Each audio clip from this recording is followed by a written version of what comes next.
বন্ধুরা, আজকে আমার স্বামীজান বলেছিল রান্না করবে। আমরাও সেই আনন্দে ছিলাম যে রান্না করবে, আজ আমাদের কাজটা করতে হবে না। এই গরমের মধ্যে রান্না করে যাওয়া তো বিরাট একটা যুদ্ধ করা। আমরা সেই আশায় বসেছিলাম। এখন 9:50 বেজে গেল, রান্না তো দূরের কথা, রান্নার রটুকুনিও হলো না। আর এই দেখেন আমার চাপ হয়ে গেল, ও তো রান্না করতে হবে না বলে সেই আনন্দে গা হাত পা ধুয়ে রেডি হয়ে বসে আছে।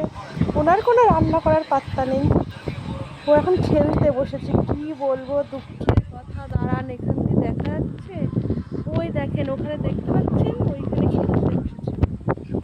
আর আমাদের বাড়ির গোপালদা, সে বেচারা খিদের জ্বালাই, এখন তো আমের সিজন, ভালোই জানেন, উনি আম কেটে রুটি খাচ্ছে। আমরা রুটিটা করে রেখে দিয়েছি, তো এটা তো আমাদের তো রুটিও জুটতো না। কি বলবো, দুঃখের কথা। আর আমার দেওর এখনো তো বাড়ি আসেনি, ও একটু বাড়ি এসে ওর খিদে পেয়ে যাবে। আর যে কী হবে শুধু ভগবানই জানে। ওনার কোনো ব্যাপার না, বাজার করে এনেছে, বাজার করে এনেছে। এবার রান্না কখন হবে এখন বলতে পারছি না। হবে, আজকে রান্না হবে বুঝতে পারছি। খাবো আমরা 2-3টের দিকে খাবো। কি বলবো বন্ধুরা, দুঃখের কথা। ঠিক আছে চলো, আমার গোপালদা কি করছে বললাম, ও খিদের জ্বালাই কি খাচ্ছে, চলো নিয়ে যাচ্ছি তোমাদেরকে। গোপালদা তুমি কোথায়? এই দেখো গোপালদা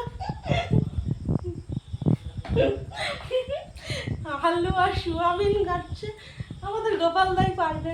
এখন সোয়াবিন রান্না হবে, রেসিপিটা ছিল অন্যরকম। সে কি বলবো, রেসিপিটা অন্যরকম ছিল, কিন্তু এখন মনে হচ্ছে আমাদের বাংলার সোয়াবিন আলুর ঝোল হবে। ঠিক আছে, দেখা যাক আপাতত কি হয়। এখন আমি এতটুকুনি জানালাম, পরে আবার বাকিটা জানাবো। বাই।